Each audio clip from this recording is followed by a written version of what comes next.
Ben Büyük Birlik Partisi'nin üyesiyim. 15 Temmuz'da haksızlık için ben sahaya indim.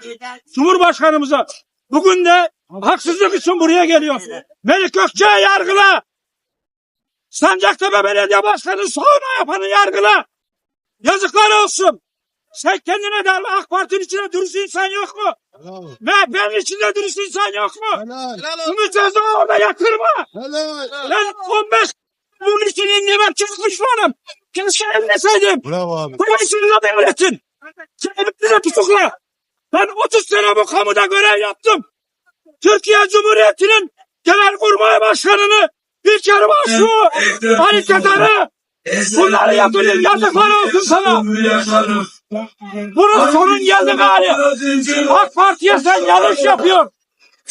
Dürüst insan yok mu ya? Yarın sen bu sahaya nasıl ineceksin? Senden oy isteyeceksin. Senden oy isteyeceksin. Yazıklar olsun sana. Bak ben vatandaşım buradayım. Bak ben vatandaşım. Bak bravo be. Adaletsizim.